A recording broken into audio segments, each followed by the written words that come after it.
Hi, this is Hennepin County Attorney Mary Moriarty. A couple of weeks ago, I interviewed Jessica Pishko, who wrote a wonderful book about the history of sheriffs in this country. We were set to release it, but then ICE shot and killed Renee Good, and so we didn't release it at that time. A couple of weeks have gone by, and I think it's really important for people to have access to the information that Jessica and I talked about, because there's so much people in the community really want to know, what do sheriffs do and how are sheriffs different than local police? In fact, I think most people don't know the difference between local police and the sheriff, the elected sheriff. And so we thought it was important to put this out right now so that people could have access to as much information as they could during what we're going through in Minneapolis. And on that topic, it is very difficult right now. I don't know of any parent who hasn't had to have or try to have a conversation with their child as young as 5, 6, older, about how frightened their children are that ICE might come and take them or their parent or a classmate away. We are seeing people stopped for no apparent reason. In fact, yesterday, there was a press conference by one of our local police chiefs who talked about one of his off-duty officers, who is an officer of color, being boxed in by ICE, who demanded to know who she was and prove her citizenship. She was trying to film, and evidently they grabbed her camera or her phone away. So things aren't good here. On the other hand, Minnesotans have really come together. I have never seen this kind of connectedness in terms of mutual aid, delivering meals, driving kids to school because their parents are too afraid to go. And so Minnesotans are resisting what's happening here. So one more thing. When I'm talking to Jessica, who is talking about what was referred to as convict leasing, I say, oh yes, I've read a book, and I say it's by Michelle Alexander. First of all, as we know, Michelle Alexander wrote The New Jim Crow. The book I was referring to was Slavery by Another Name, which is written by Douglas Blackman. I hope you enjoy this episode. Thank you. Thanks for joining us on episode 10 of We Don't Have to Choose. The podcast has that name because we don't have to choose between reform or change of the law and public safety. That when we're doing the things that are actually focused on data and research, we are looking at public safety. And also to talk to people about how the system works and who are the people in the system, which is why I'm particularly excited today to talk to Jessica Pishko, who wrote this book, The Highest Law in the Land, about the sheriff. Jessica, you have a law degree from Harvard. You are on Substack, right? I am. Haven't been on a lot lately, but I'm very. But you have a newsletter. I have a Substack. And that your newsletter is called Posse Comitatus? It is called Posse Comitatus. Okay. And you've been published in the New York Times, Political, Rolling Stone, The Atlantic, The Appeal, Slate, Democracy, Docket, a ton of different places. Let me just jump in here. What made you interested about sheriffs? So interestingly, So for a period of time prior to 2016, I have been doing a lot of work on reporting on electing progressive prosecutors. So as you may know something about that. And so, and so I had been doing a lot of writing and thinking about like prosecutorial discretion, charging for death penalty. And in particular, I was focusing on like juvenile life without parole, resentencing, and death penalty discretion. So I was doing a lot of reporting and work on that. And in 2016, when Larry Krasner got elected to be the district attorney of Philadelphia, at that point, I felt like the prosecutor election had sort of reached like a full saturation. Like I felt like people were much more aware of what was going on. And I was very interested in sheriffs because I knew that they were elected. And I was interested in moving kind of up the chain to like street level enforcement, right? So you're sort of like what happens before people get charged. So a lot of my reporting career has been moving up the chain. Like I started with prison prison reporting and then prosecutors, and then I sort of moved up the chain because I was interested in what happened before people get charged. And because sheriffs were elected, there was also very little information about them, to be honest. Like when I started, people didn't know much about them. There wasn't a lot of thought. There was no thought at the time of like electoral strategies for sheriffs, or what it even meant that they were elected. And to be honest, there wasn't even information about what sheriffs did. It was like a very inconsistent like world of information. And of course, because our criminal system is extremely disparate, like they do different things in different places, and no one had done that. So it really just started as like, what do sheriffs do exactly? What are their jobs exactly? And then, and what are, in some senses, like what's their role in the criminal legal system, like, and how do they operate?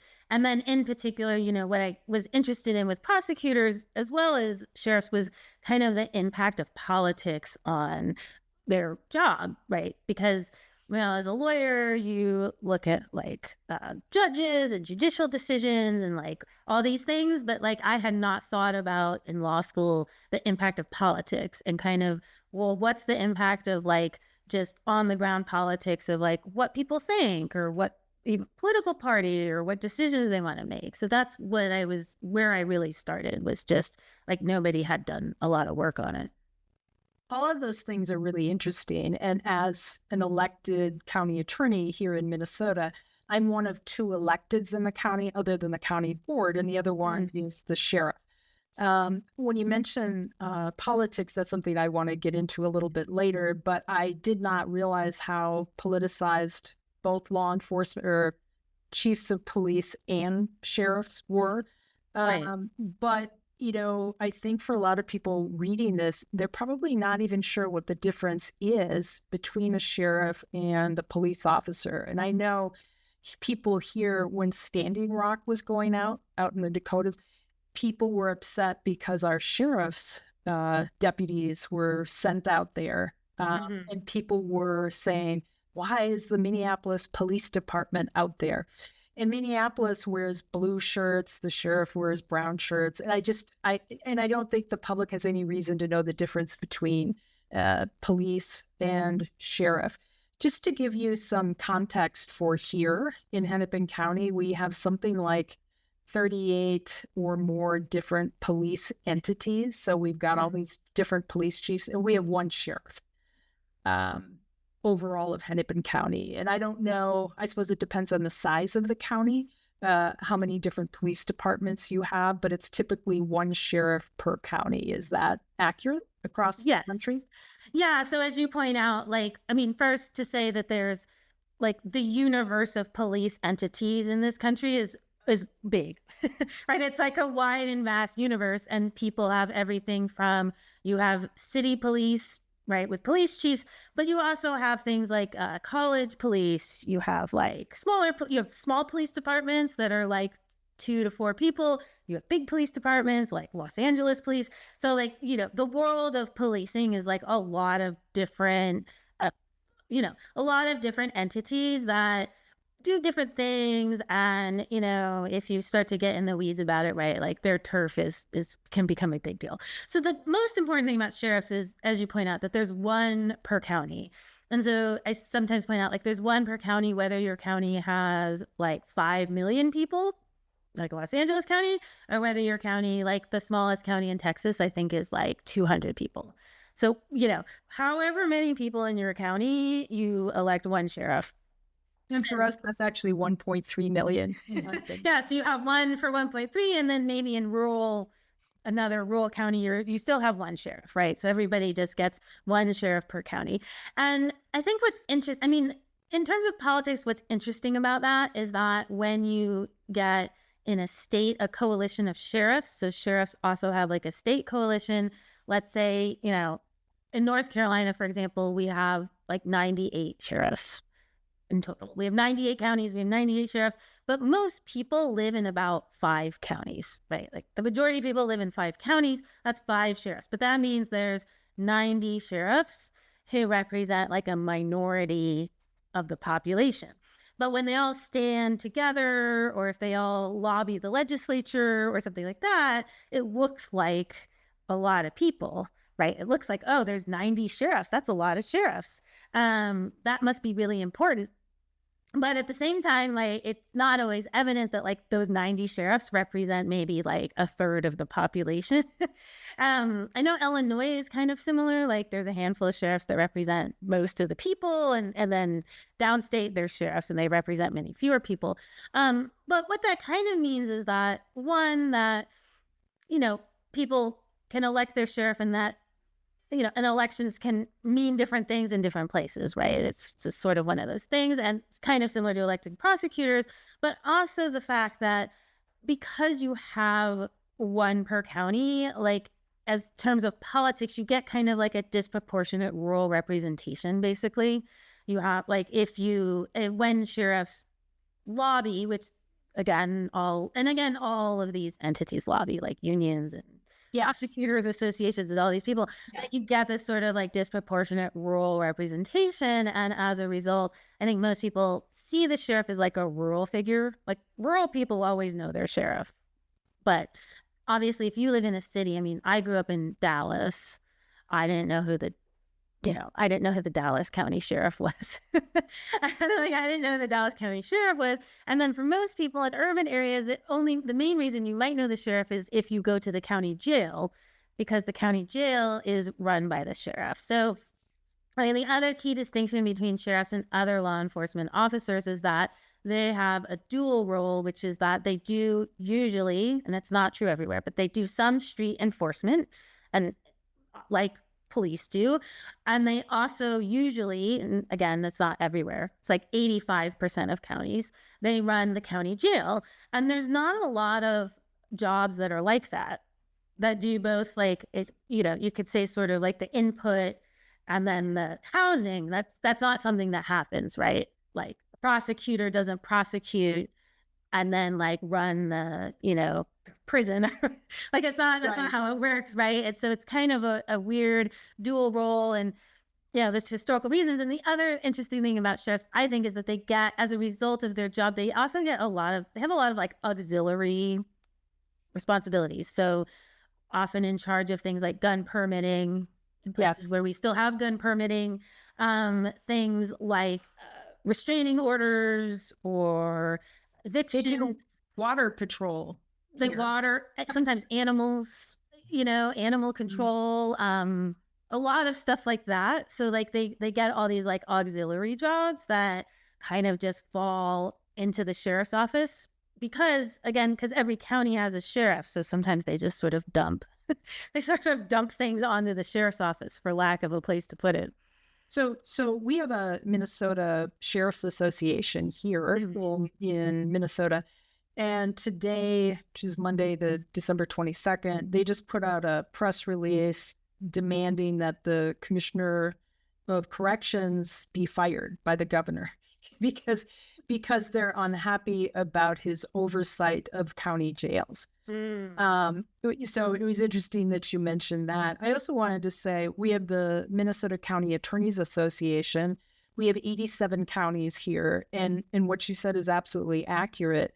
So, for instance, we don't have 87 county attorneys because there isn't a need for one in some really tiny counties. But someone in a tiny county has the same vote I do, and so it's not proportional at all. And I suspect that is also true for the Sheriff's Association.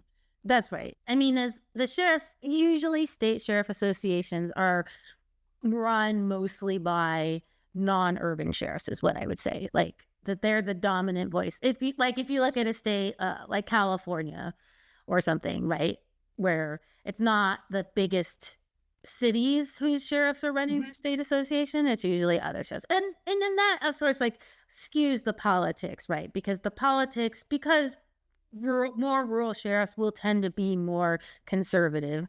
It skews the politics like much more conservative, and so that is certainly a thing that happens. And as a result, like their lobbying will tend to be like skewed more conservative. Right. And you see it here in that our sheriff in Hennepin County does not cooperate with ICE at the jail.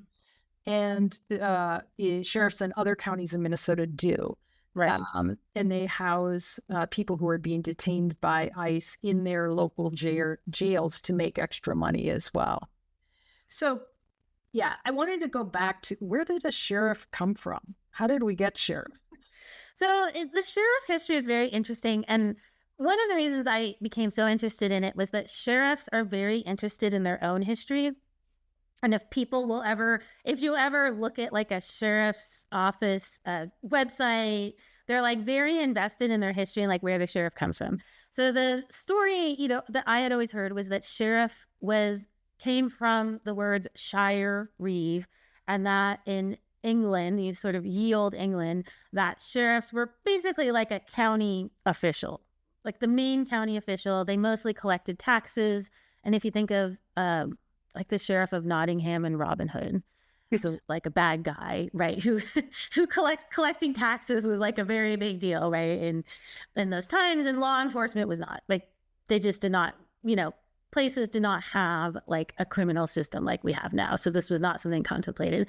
And I was always really interested in it because sheriffs will say, well, that was a job and then it came to the United States, right? Sort of transferred over. And that's kind of true. Like, largely, yes, the United States imported a variety of things and ideas from England. Some sheriffs say like there are sheriffs in the Bible or something, like that it's that old, right? It's like the oldest law enforcement office.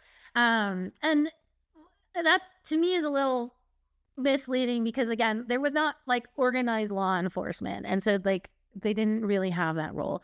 And when the United States became a country, a lot of places had something like sheriffs, but it was really spotty, right? Because we have like a federalist system, states just kind of did their own thing. So you have like in the Northeast, you have like a lot of constables, you have like a lot of other elected law enforcement. So people were kind of doing different things. But the sheriff really became popular as an elected position during the time of Andrew Jackson's presidency.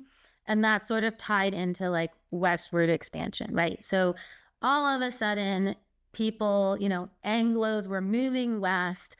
The United States had acquired a lot of territory, and they had to sort of organize it, right? We had to organize territory, and one of the things that needed to be organized was law enforcement. And so in many states, as they wrote their state constitutions, just adopted elected sheriffs into their state constitution as a matter of course. And because of, again, like what some people call Jacksonian democracy, right? This was sort of around the same time, the idea was to elect everybody. And so a lot of places began to elect everything, right? They elected like their boards and their county supervisors and their judges and their sheriff. And there's not really an indication that like electing the sheriff was seen as particularly special as opposed to like electing judges. But the idea was that all white men could vote, whether they had property or not, and they could vote for their sheriff as well. And they also elected coroners. They also elected coroners in some places. This is like a side. Yeah, there's a whole book that Radley Balko just put out about coroners and medical examiners and the problem with those. Yes. So it wasn't unusual at the time that they made sheriffs elected, it sounds like. No, it was just a matter of course. Yeah, you mentioned westward expansion and President Jackson, and I think we have to talk about white supremacy and expansion, meaning there were people here. Yes.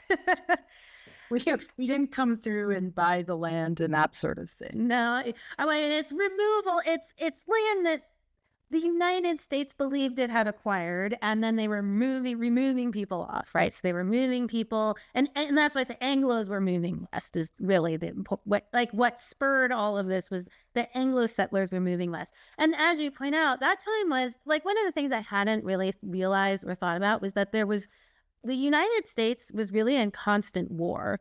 Like there was war with Mexico, there were constant wars with Native nations, right? Because Native people were getting moved and resettled, and there were sort of constant conflicts between the United States and native nations, the United States and Mexico, right? And so because there were sort of this like basically constant war, as wars ended, you basically had a bunch of like military guys who didn't have that much to do. Like you had sort of a constant spate of like military folks, like militias, more like militias. And so what these kind of militia-minded people were doing was they became kind of the representative of Anglo law enforcement in the West, right? They became U.S. Marshals and sheriffs, and they were sort of riding around in like basically little militias. And in California, which is interesting to look at because it became a state a little bit earlier than some of the other Western states because of gold and stuff like that, that they operated basically as a vigilance committee. And so the vigilance committee was something like the sheriff and a couple of like the big, Anglo landowners would get together and they would say like, okay, who's a problem? Like they would frame it as like, what banditos are a problem today? Who do we need to like take care of? And then they would sort of go out and ride off and, do whatever they thought needed to be done. And that was kind of how law enforcement sort of operated, right? It was like ad hoc. It was really militia oriented. And so I thought it was interesting too, because the sheriff, like himself as an elected person, did not necessarily always have that much power, because really the power the sheriff had was about as much as the people would let him have. Right. So if they didn't like what the sheriff was doing, they would say, well, no, we're not doing that. And so the sheriff was like just beholden to kind of his constituents, like what they wanted him to do. And, as time went on and more Can I just ask about that, though? I'm assuming we're talking about white landowners? All white landowners, yes. Well, for the most part, in California, you had some people that they would call, you had some people who were like the Spanish, like original, well, not original, but they were like the Spanish landowners who were there when it was Mexico. So you did have some people who were kind of holdovers from that period of colonialization. But yes, it was largely like white landowners, like the most important 5 white guys in town would get together and decide what they wanted to do. And so it became, and then, there were various like what we would call like crime panics in different places. So like one major panic, one was often Native Americans, right? What to do. A lot were people of color, especially in the South. So in the South, right, it was largely Black people, especially after the Civil War, when you had free Black men. And there was like, this was Jim Crow, of course, and sheriffs did a lot to enforce Jim Crow and convict leasing. And other places in the West, like a deep concern was what we would now call homeless, but what they used to call like vagrants. So, people working on the railroad who were essentially itinerant laborers who would travel west. They would live in basically camps outside of the city. And this was also seen, there was this sort of huge like crime panic about these itinerant laborers who like weren't married and lived in these camps, and we were very worried about these things. So, so one is to say it's that the sheriff served different functions in different parts of the country, right? That you could sort of trace the history of the sheriff, but it also is different in different places. Like the Western sheriff is a bit different from the Southern sheriff, and the Midwest sheriff is right. So things are a little different, largely because of just how states set up their government, what they wanted to do. But the most important thing was that sheriffs were generally the only law enforcement around. People didn't have city police. Usually there weren't really cities. And that sheriffs always both did policing, arresting, and they ran jails, which again, jails were not as big as we might think now, but a lot of jails were just like the sheriff's basement. So they would arrest people and hold them in the basement. And a lot of times it was holding people until someone came and picked them up, or until they paid their fine or whatever. And the job was not necessarily like really prestigious because it was a fee for service job. So, even in this is why convict leasing became so popular in the South, because Southern sheriffs would arrest mostly black men and boys, really, because it was like, like 12-year-old kids too. They would arrest like black men and boys and then lease their labor out to like mines and farms and factories. And the sheriff would get paid for that. But that was the only way the sheriff got paid, right? The sheriff didn't get a salary. They just got like a fee for service. And you would get like, so you got a fee for service if you held someone in your jail. You got a fee for service if you served a warrant, like these kind of things. You would just get paid per service. And so, in most early jails, if it wasn't convict leasing, sheriffs the fee was simply to hold the person until someone else came and picked them up. So the motivation was actually to keep your sort of prisoner basically alive, because you wouldn't get paid. You wouldn't get paid if they escaped, and you wouldn't get paid if they weren't alive. And so but that was kind of like the motivating factor, was this like fee for service model. Well, so in the American South, when we're talking about Jim Crow, all the laws that came into being, vagrancy, that kind of, like Right. a black person could be doing nothing. They could be standing there or something, or whatever the sheriff defined as they shouldn't be doing. They could be arrested, given a sentence, and then the sheriff could lease their work, lease them out. Right. So very much a form of enslavement. Oh, sure. And it was, I think you can't really like understate just how cruel and gruesome the system was, because sheriffs had no investment in the lives or, kind of well-being of the people. The people who basically purchased their labor had no investment in their lives and well-being. There were indeterminate sentences. So yes, so for example, let's say someone was arrested, and this was stuff like you were waiting for the train or something, and they might arrest someone waiting for the train. There was no like, your sentence is 2 weeks, right? Or 3 months. People were given indeterminate sentences. And so what would happen is people would go into some sort of essentially a labor camp, and they would not know when they would be released. And it would be years and years. So you had like not only the issue of like the terrible conditions, but also like this indeterminate amount of time. And the other thing about convict leasing is that it was well known. Like, people knew how bad it was. It was not like it was not a situation where people did not know that it was bad. It was like very well known how bad it was. And in fact, one of the main reasons why convict leasing ended was largely because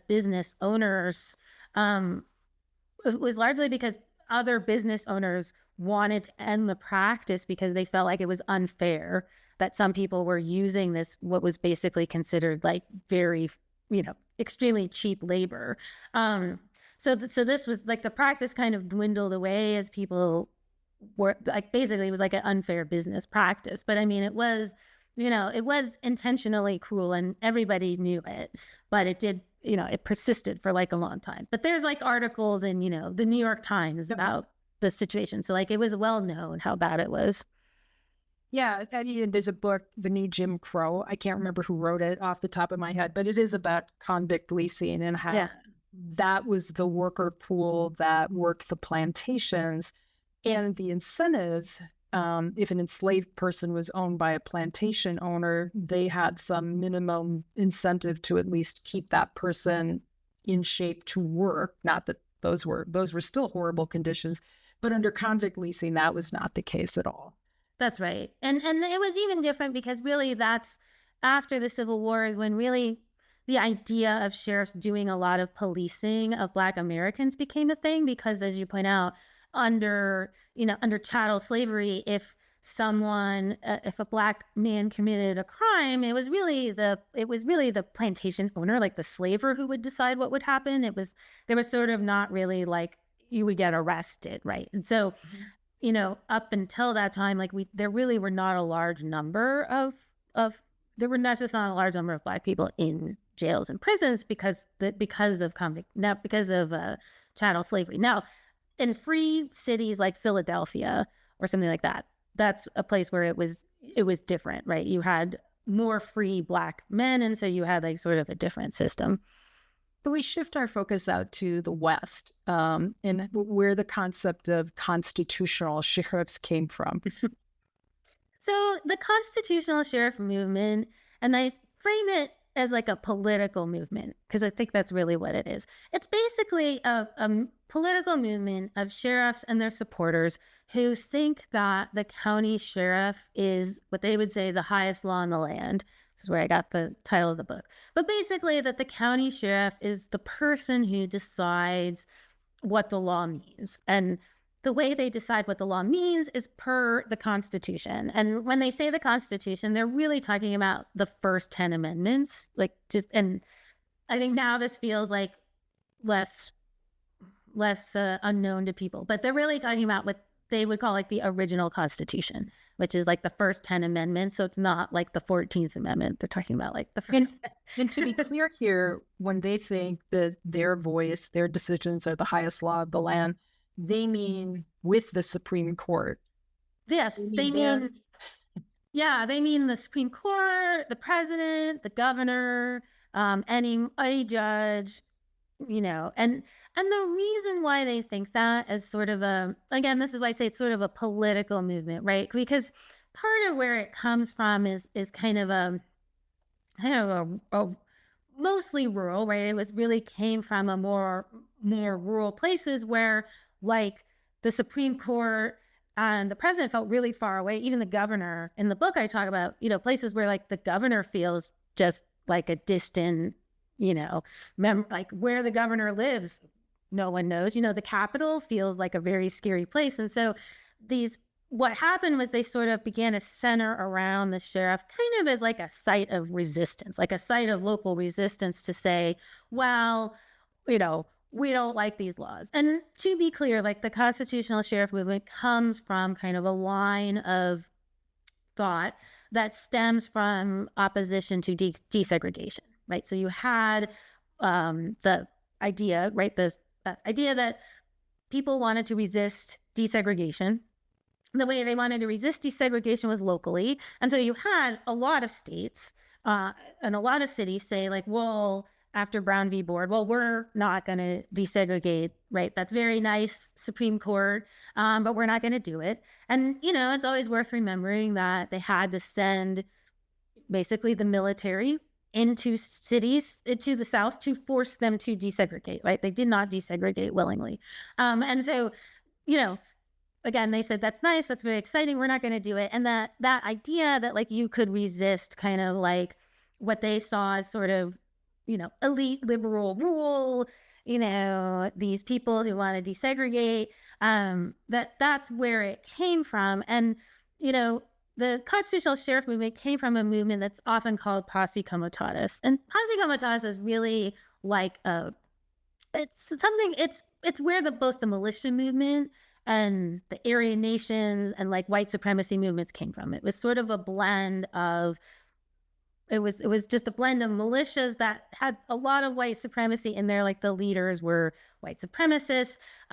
They gained a lot of support in the Midwest. It actually was a Midwest movement that really came from kind of the idea that Midwestern farmers, right, sort of like local farmers were losing their power. They were losing their land. They were indebted to bankers, and people could no longer like run their farms as they liked. And so they sort of borrowed this idea of like local rule and local resistance and looked to posse comitatus as like a way to resist. And this is where it sort of eventually splintered off into like a variety of militia movements and patriot movements and like the Aryan Nation compound in Idaho, right? It sort of spurned all these things. And the constitutional sheriff was an offshoot of that movement, right? It's sort of, you could track it as like part of the militia movement.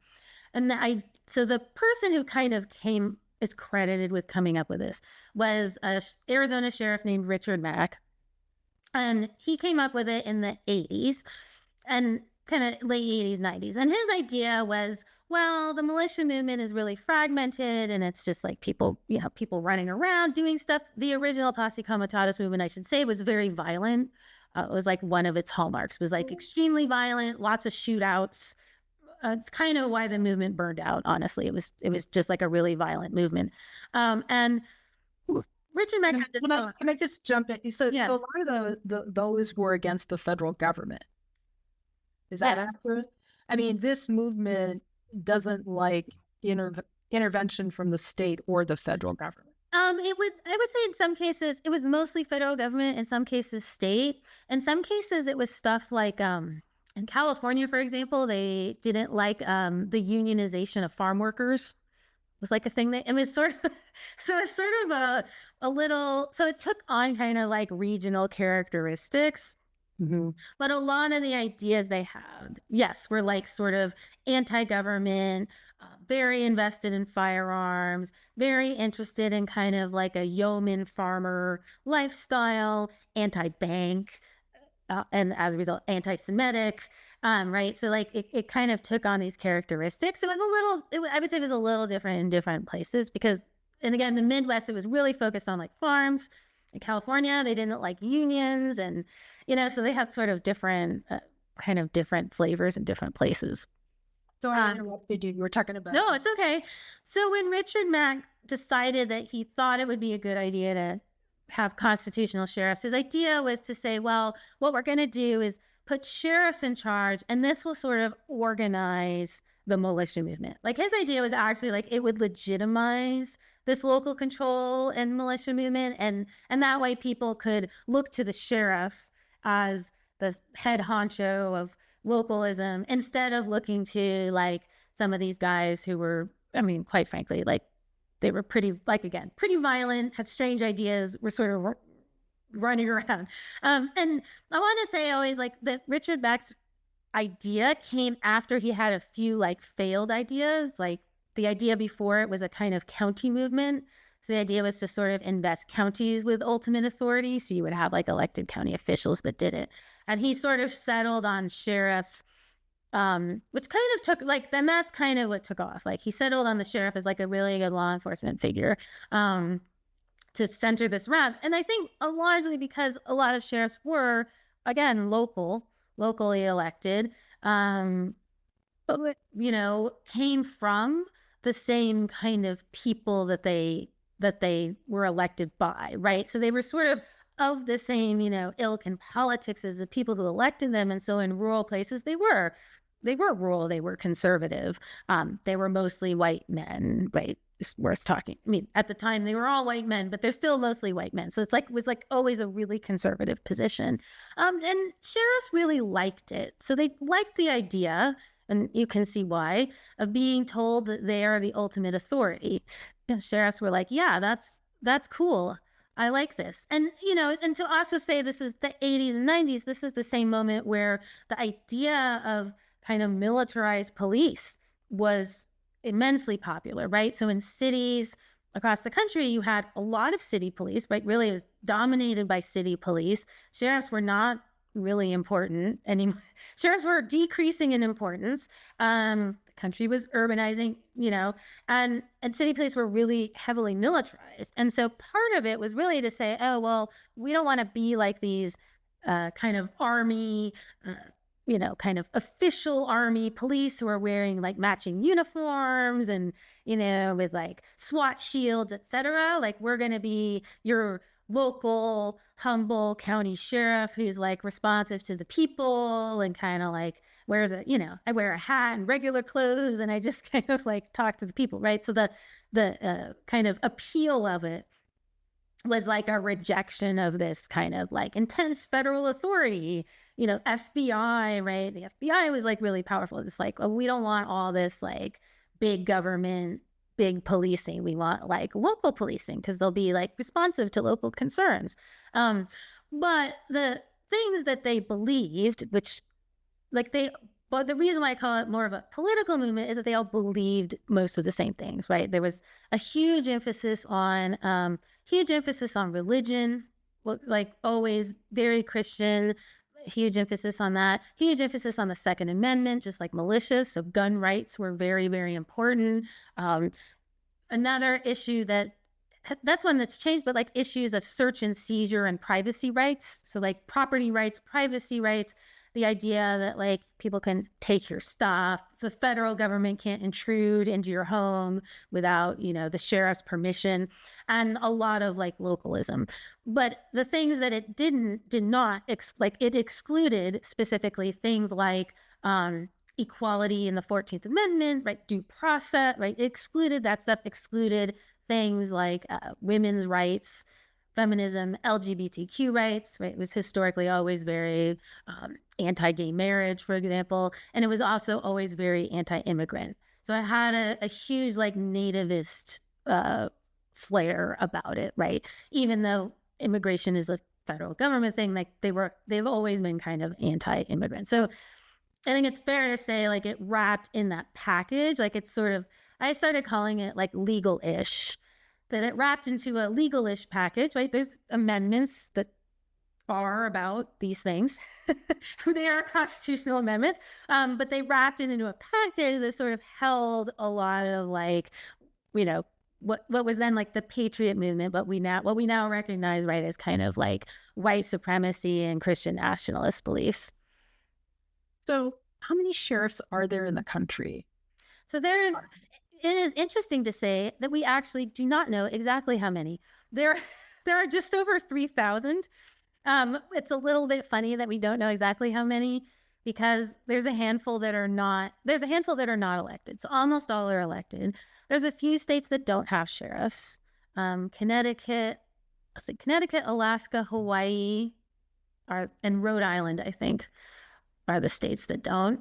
Connecticut actually just abolished the sheriffs. That's why they don't have them. And the vast majority are elected. There are a handful of appointed sheriffs across the country. Seattle is actually a place where there's one. They have like an appointed sheriff. So how many sheriffs are, and I know this is an approximation, involved in or think of themselves as constitutional sheriffs? So constitutional sheriffs has always been a fringe movement. Like I would say, well, how you count is kind of like I always think of it as like a concentric circle.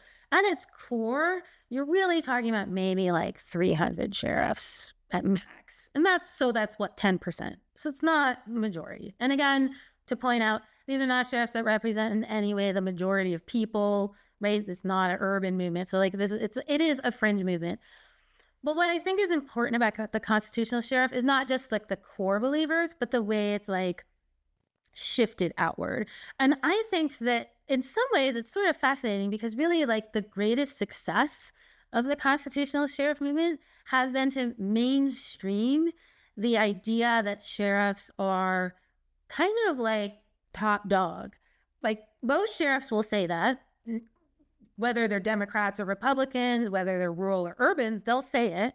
And it's pretty mainstream. Like state sheriff associations say it. The National Sheriff Association says it.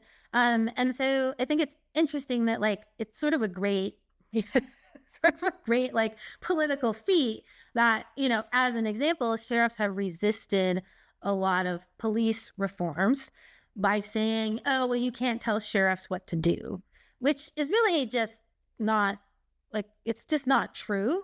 I mean, like legally, it's quite simply not true, but people think it's true. Like a lot of politicians, especially state politicians, believe it's true when sheriffs say it. And so I think it's kind of interesting that like there's this huge success of people saying like, well, the sheriff's independent. You can't tell the sheriff what to do. They're elected and independent. And a lot of people in state legislatures are like, oh, well, yeah, okay, I guess that's right. Yeah, I think that's accurate. So probably the constitutional sheriff that people would know of or recognize would be Joe Arpaio. Yes, would be like, he's like the constitutional sheriff. I mean, he really actually kind of made he's one of the people responsible for making the whole thing take off. Namely because, quite frankly, Joe Arpaio was the sheriff in Maricopa County, which is Phoenix, and that's a big county. I mean, there's a lot of people that live in Phoenix, and so he has a lot of deputies. A lot of these rural sheriffs have, 5, 10. They're very small. They don't have a lot of people. But Joe Arpaio had a lot of people. And he really liked the spotlight. He really liked he really liked TV. He was like an immensely popular politician. And so he is one of the people that kind of got the movement to take off in a big way, because a lot of sheriffs saw Joe Arpaio and were like, oh, well, this has legs because Joe Arpaio's on TV. Yeah, and he's no longer sheriff because he was defeated in an election. He was finally defeated. It took him like a couple of tries. He was finally defeated. So some of the things I remember him doing were making people that had been arrested live in camps when it was very hot. Of course, I talked about Phoenix, making them wear pink, just really disgusting, dehumanizing, things like that. But he was also racially profiling. And so can you talk a little bit about the types of things that he was doing? I was gonna say he did so many things.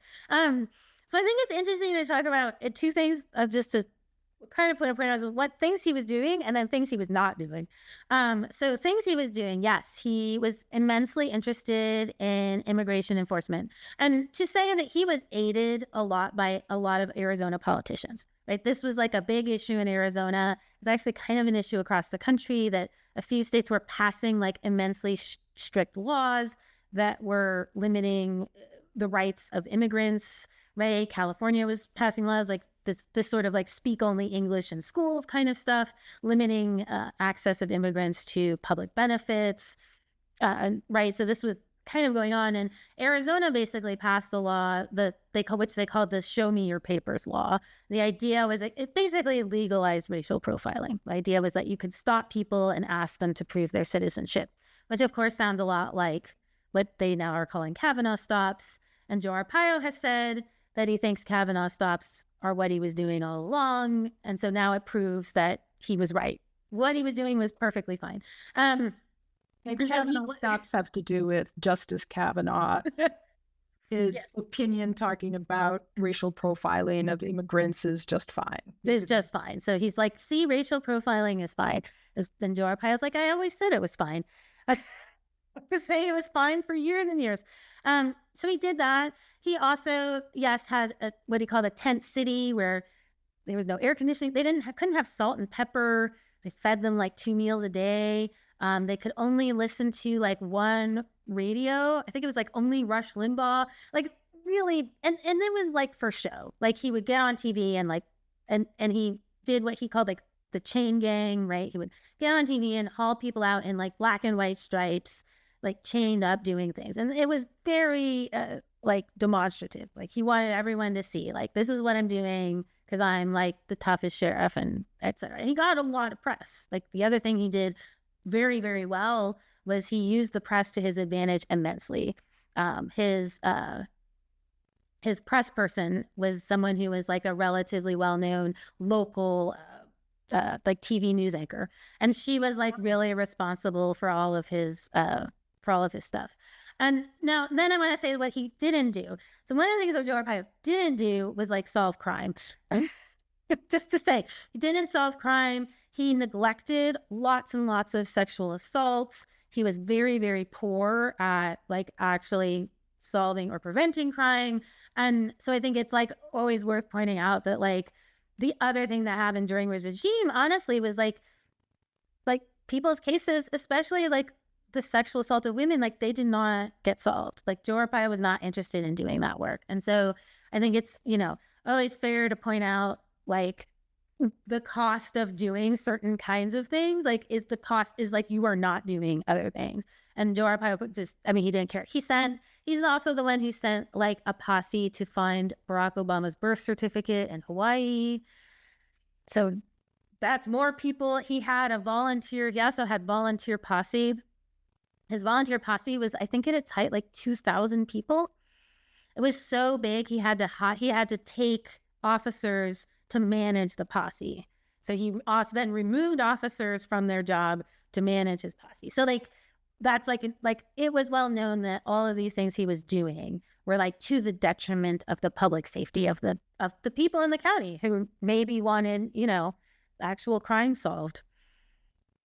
So my next question gets to the crux of elected sheriffs. What mechanisms could stop him from doing that, if any? Yeah.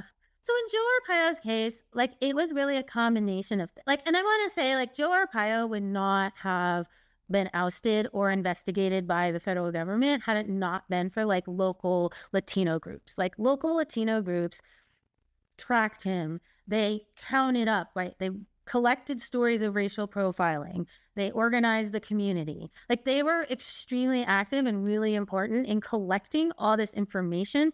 And so at a point where they had collected a lot of the information, they involved the Department of Justice, right? So when the Department of Justice did this, they went to the Department of Justice and said, you have to sue him for racial profiling, right? And so he was investigated by the federal government. So that was a very important thing that happened. He was also sued civilly, right, with this same information. And that was very important because he cost the taxpayers of the county a lot of money, right? So for a long time, people would say like, well, we don't want to be like Joe Arpaio because he cost taxpayers so much money. And as a result of the federal investigation, the sheriff's department was put under a consent decree that also costs a lot of money. And I will say that they never actually fulfilled the requirements of the consent decree. Like they never met the requirements of the consent decree. And I think that then finally the other thing that happened was like people organized to oust him. And it is fair to say like it took 2 or 3 tries. Like it took a few tries to get enough people to vote for Joe Arpaio's opponent because they simply had to organize enough support to get people to oust him because he was in his way, he was like really, really popular as a politician. And I also think it was things like the increasing power of the Latino community, right? They were able to vote him out and exercise like their political power in that way. So I think it's like really important to say that even when Joe Arpaio was in power, like a lot of people on the ground were working against him, even if they weren't winning the election, right? Like they may not have won the election, but they were really like building all the groundwork to make people aware of what was going on, to like collect information about abuses, right? So like it was like from the bottom up. Even I think people focus on like the federal investigation and the politics, but like those things would not have happened if people had not been like working on the ground to like collect the information and, try to protect the community and bring awareness. So that speaks to the issue of sheriffs whose constituents agree with them. Right. And there isn't a group that's collecting that information. The federal government doesn't care. I suppose somebody could be sued, but that's, right. So what happens if a sheriff in rural wherever just decides, this is the law. This is what I'm going to do. I mean, realistically, that is right. That is what happens. So one thing I do point out to people is like the people who go to their sheriff are usually the people who like their sheriff. Like just being honest. The people who go to the meetings and the county commissioner meetings and who go to the sheriff's office, it's the people who like their sheriff. So what the sheriff receives as feedback is essentially like, you're awesome and I really like what you're doing. And in fact, more often than not, what I have seen, even with constitutional sheriffs, is that people are angry with them for not being like harsher on immigration. Like I see a lot of them like wanting more. So sometimes, believe it or not, like some sheriffs are moderating because like they're getting a lot of calls to like be worse. And so I tell people like it is true that, and I don't blame them. Like people don't want to go to the sheriff because they're worried or they're frightened or they're mean. I mean, this is like an unofficial, like anecdotal thing. Like they can be very mean. They are like just mean with words, and like that's just been my experience even as a journalist. Like they're mean. And so people are intimidated. But what I say is like if you don't actually like go to the county meetings and like try to voice your view, the sheriff only hears like the one side, and so they don't hear the people that don't like it. And I will say like one of the things that's heartened me, especially in this time with like, we could talk more about 287G agreements, but in this time of like ICE and ICE and DHS snatching immigrants is that people are in rural places too. Like people are going to their county meetings and asking county officials and the sheriff, like, what are you doing? Like, what exactly are you doing? And telling them, like, we don't like you. You know, this is happening. Like I said, even in it was like Nebraska, South Dakota. Like people are going to the county and saying, we don't like this. Like we don't want to see this. We want you to stop. Right? Like we don't want you to participate. And so that is like a thing I feel heartened is that like people across the country don't like what DHS is doing, and so they're showing up and saying like, oh, I don't like that. Don't do that. So when you're talking about 287 agreements, that's local sheriffs agreeing to cooperate with ICE, which they don't legally have to do. And also holding people that ICE, DHS is detaining in their local jail in exchange for money. And interestingly, I mean, would you say it's true that, but for this, I mean, politicians in many ways certainly aren't going to be on a sheriff's back about being too hard on crime.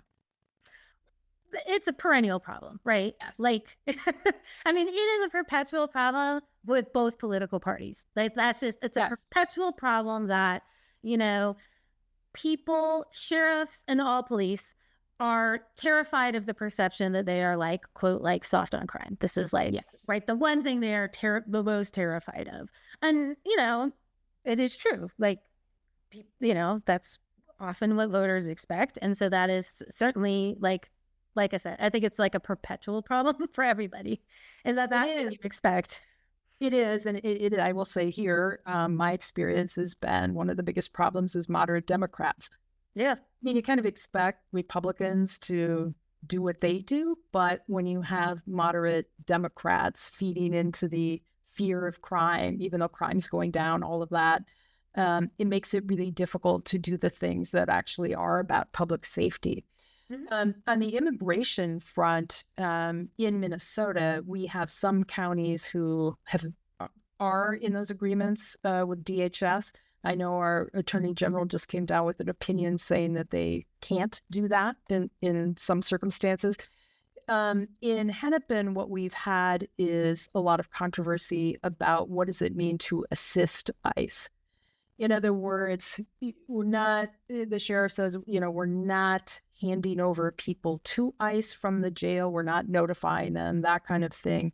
But there have been a couple of instances, and there actually was a 911 call. It was last week or the week before that ICE called 911 or the sheriff and said that the Minneapolis Police Department wouldn't pick up its phone, which was kind of funny. But they said, help, you know, we're being attacked by a large crowd of people. So the sheriff goes out there. They're not being attacked, but the sheriff and MPD has done this too, kind of paved the way for them to, you know, get away from the crowd. And of course, the crowd is the community.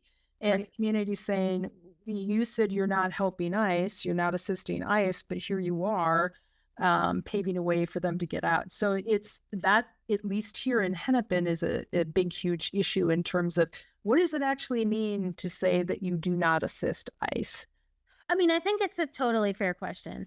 You know, just to sort of, so the 287G agreement is like an agreement that they sign, and it requires an amount of training. So there's like a few different versions, but the basic version is one is a version that they use inside the jail, and it's just a way to serve those administrative warrants. So it's basically saying if you arrest someone, so let's say I arrest someone for whatever, shoplifting, and they have an immigration hold, the sheriff says, okay, I'll hold them for ICE to come pick up.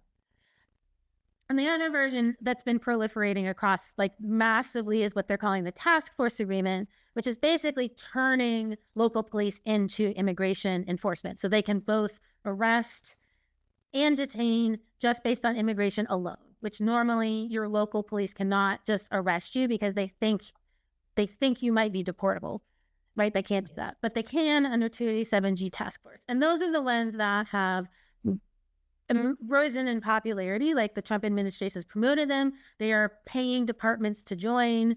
Like they're covering salaries and benefits, which is a lot of money, especially for small, like they're enticing small departments to join by paying salaries, benefits, cars, goodies. And, you know, they sort of frame it as like it's a 2-in-1, like it's a time saver, right? A 2-in-1 time saver. Now, the problem with not assisting ICE, and this is something I had said a lot about before, because you don't actually need a 287G agreement basically to assist ICE. So, for example, a lot of enforcement has always been ad hoc. If you arrest someone, once you're arrested, the reason why sheriffs are so involved is because the sheriff is there at the jail, and jails are great for ICE because everybody knows where you are. You're in a jail, you're not going anywhere, you're right there. And so they love if someone is arrested, you're fingerprinted, they run your data, and we now have, right, like systems where everybody's data is connected, and they could say, oh, this person has an immigration hold, or they can see this person overstayed their visa, or this person was supposed to be in immigration court. And then they can, now one of the things they can do is call ICE, your like local ICE office, and say like, hey, we have this like person, do you want them? Now, in some places that are like so-called sanctuary jurisdictions, the issue has been that ICE can't come inside the jail. So what some places do instead is they release the person basically into the parking lot, and then ICE just like picks them up and like takes them into their van, right? So like to understand that the issue is really that because the criminal system is so vast and we have so much data, that it's really easy to track people once they're in kind of that net. And then again, to say like I was thinking of in terms of public safety, you know, one of the things that moderate Democrats have been pushing is this idea of like disorder. It's small, it's what we would call like non-violent crimes, so like shoplifting, theft, you know, these sorts of things. But to understand that, like, one of the reasons to sort of resist that is because once you put people in the system, there's very little control about what happens to them, right? Like their information is there. And so it's a huge issue in terms of, again, immigration. If you want fewer people deported, you don't want people being arrested so much for, you know, for all sorts of low-level crimes, because those people will ICE will see them. And ICE loves a captive people. They will go get them. They love that. It saves them a lot of time. So I think it's just this really fine line because really our immigration system and criminal system are very closely intertwined, and I don't know that people realize just how intertwined it is. And I want to say that even like one of the things I point out is like even before looking pre-Trump, right? That you know, the policy was generally to say, well, we only put people into the immigration system if they've been convicted of serious crimes, right? So what would happen is you would arrest someone for shoplifting, and ICE would be like, whatever, like we're not that interested. We don't have time. We don't have room. We don't have time. And it's true. You don't have room. You don't have time. And so they would get released. But even when people were sending people to ICE, like the biggest category was driving under the influence. Like almost the vast majority of people who were sent to ICE from local jails were people arrested for driving under the influence. And while like driving under the influence is a bad thing, people shouldn't do it. It is a far cry from the sort of idea of like violent criminals that some people want to portray, right? Like these are not people who are like, this is not murderers or even assault or, you know, grand theft. These are like, you know, people who were drinking and driving, which again is a lot of people of all sorts of races. But that was always the biggest category of people who were sent to deportation. So I think it's fair, you know, the kind of propaganda and information that got put out was this idea that like, oh, all these people are like bad and committing crimes. But the truth was like they weren't. Like they weren't. Most of them have always been not, you know, most of them have not been, I think, what people envision as sort of like really scary and threatening. So I just think it's important to say, like I said, before Trump, that was always the case. Yeah, and in fact, the federal government's own data before they took it down said that American people born here are much more likely to commit a crime than an immigrant was. Yeah, so it's not, you know, there's really no, Yeah, it's just all sort of pure. It is. I mean, it's sort of pure propaganda. It's like not at all. And I think the other thing that people say is to sort of say, well, being like undocumented is a crime. I've actually stopped saying undocumented because most of the people that DHS is like arresting, imprisoning, and deporting are not undocumented in that sense of Yes. the word. Like they were here under a temporary status or legally, or they were awaiting their hearing, and now they're getting deported. So like, Yes.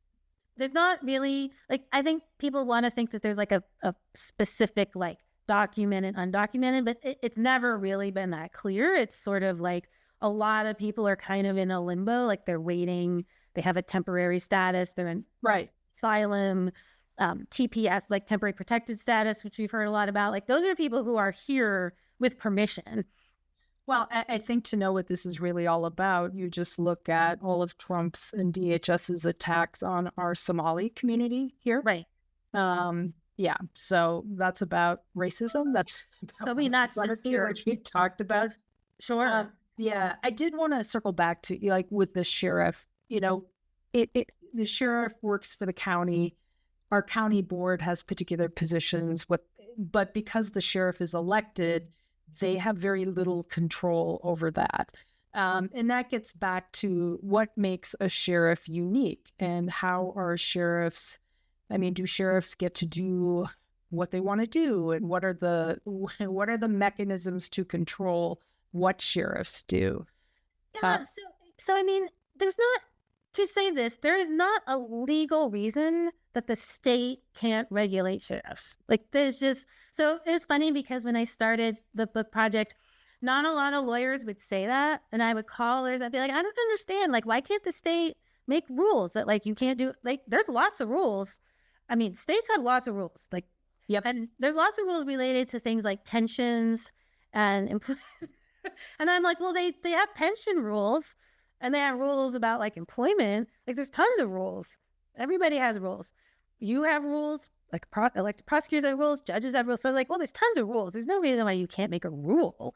So no, there is no reason why you can't make rules or et cetera. Like you can't have, the state can have rules about sheriffs and what they can and can't do. They just don't usually make them.